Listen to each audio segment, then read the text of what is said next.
It's come to my attention that some viewers, think that Ayin Thropos is a dangerous man. I can't imagine why.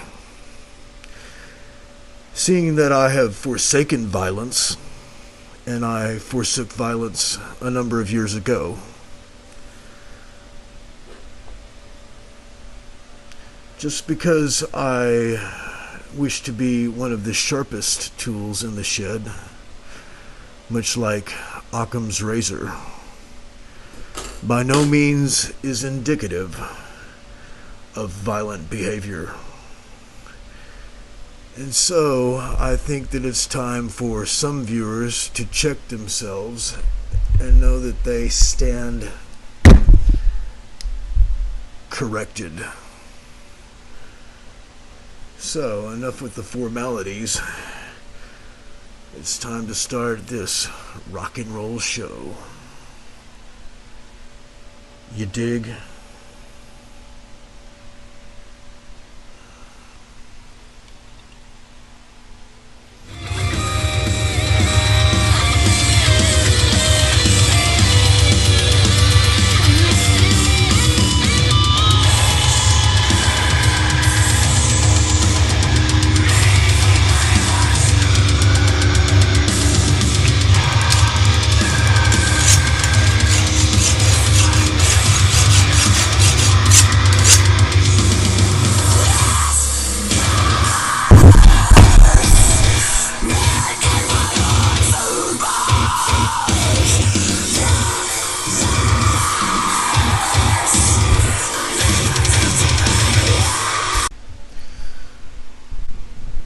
So now I'm going to go ahead and read a little bit from my new book, Bloodwork.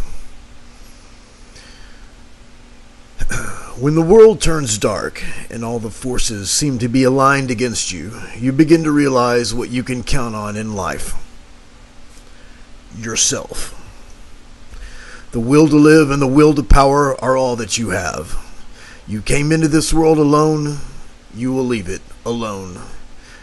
In the interim, regardless of who is around you, whether they love you, hate you, or are indifferent, you are alone. This is my story. Chapter 1. They said it's okay to be a victim. They lied. I was fighting for my life and fighting for my pride every day for years. I've done 2 stints in the Texas penitentiary system. The first time I went in, it was called the Texas Department of Corrections.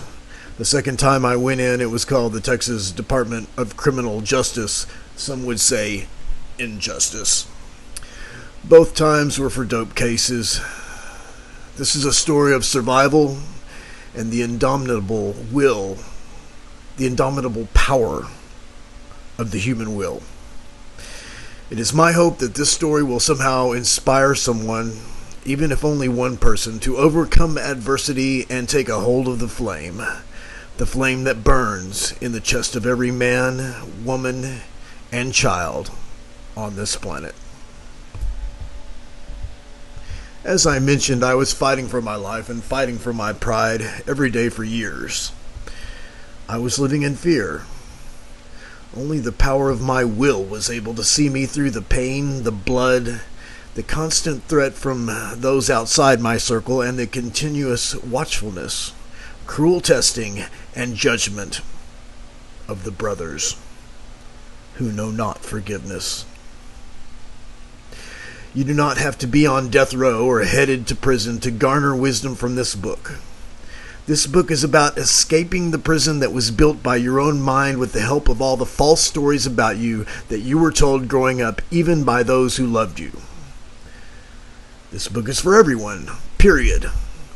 but especially for those who have become challenged by bullies, abusive spouses, the authorities, religion, family, sexual identity, a mean boss, the pressures of everyday life, what the fuck ever.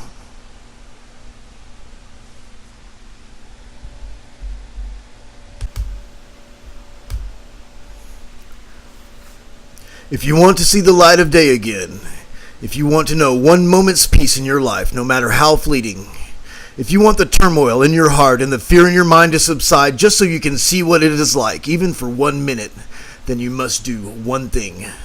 You must refuse to be a victim. You must refute the victim mindset. There is an entire world out there coaxing you into victimization. Every television ad, every politician, every preacher, and every school counselor tells you that it is okay to be a victim. It's not okay. They lied. That's not who you are. You are a person, a human being, not the plaything of dark malevolent forces that want to welcome you into their ice-cold embrace of never-ending pain, fear, sorrow, and low self-esteem. The human being was not designed to live like that. It took thousands upon thousands of years of domination, coercion, and lies by the priest class to make things the way that they are currently in the world today. And it took a philosophical virus. That virus, even though it is just words written on paper, is the most high-tech weapon of mass destruction the world has ever known. 1,000 times more stealthy than a stealth bomber. 100,000 times more destructive than an atom bomb. Look at the warfare. Lone shooters, serial killers, hate crimes, political refugees, and every other distortion of the human experience, and know this, it is not natural, and it is all by design. This design was created to achieve one aim, to turn you personally into a victim, to get you to embrace your victimhood, and even be proud of it. To pridefully proclaim to the rest of the world, I am a victim. I don't deserve this. I have been wronged by others. Know this as well. They will do anything, and I mean fucking anything, to keep you focused on the conflict around you and outside of yourself so that you won't even recognize, much less have time to work on, the conflict within. Victimhood. This is the trap, and it's a hard one to get out of. Believe this. Even if you're up against a wall and in front of a firing squad, you do not have to be a victim. Even if you're about to be raped by multiple persons or robbed or beaten up, you don't have to be a victim. There may be nothing that will stop the injustice that is being done to you, but you don't have to be a victim. Victimhood starts in the mind. Victimhood starts and ends in the same place, your mind. Will this book prevent you from being robbed, raped, or otherwise molested? No. It will be noted that bad things happen in the world all around you, all the time. We have to go no further than our television to be reminded that it is a cruel world out there and that you are a victim, and that it is okay to be a victim. It's not. They lied. I won't go into the incredibly advanced and sophisticated philosophy that is probably untold millennia old right now. We are taught that we live in a high-tech age, that the ways of our ancestors were brutish and simple, that there was no technology in the lives of the ancients. Nothing could be further from the truth. They lied. The highest form of high technology is not airplanes, nuclear reactors, computers, or any of that stuff. The highest form of technology is philosophy and its dark mistress, religion. Coercion of philosophy and the creation of man-made religions are for one purpose and one purpose only: control, with a capital C. The oldest trade in the world is not prostitution or metallurgy. It is the creation and management of human control systems. In the world today, with our stealth bombers, drones, international space stations, if you believe in such a thing, seemingly social services, medicines, etc., we are told that these things are the pinnacle of human achievement. They are not. To this very day, the greatest form of science is the same science that existed over 10,000 years ago and is virtually unchanged. It is a science of human control systems, and these systems all stem from one philosophical virus. There is 10,000 years of hardcore proven science working against you right now, and you are alone. Almost everyone you know is deceived, and if they were not, then the system would not work. Those that love you will misguidedly encourage you to become a victim, to actually wear your victimhood as a badge of courage, albeit inverted. The people who care about you and attempt to lead you into their own bizarre and backwards world of inverted courage, victimization, are probably trying to help you. Is it working? Only you can answer that. And I'm going to tell you the answer. The answer is no, it is not. Tough love is one of the most asinine forms of help ever conceived in the way that it is understood and used 99% of the time.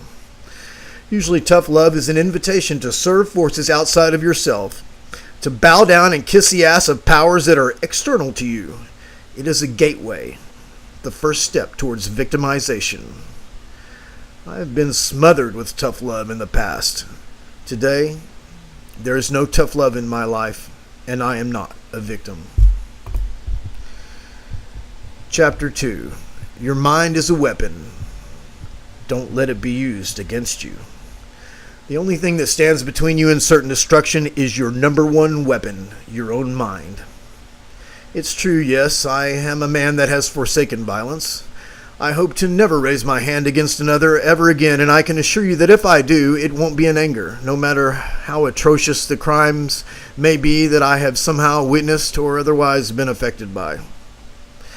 This is not a book about prepping or self-defense tactics. There are plenty of good books out there on that subject. I recommend you buy one and study it hard.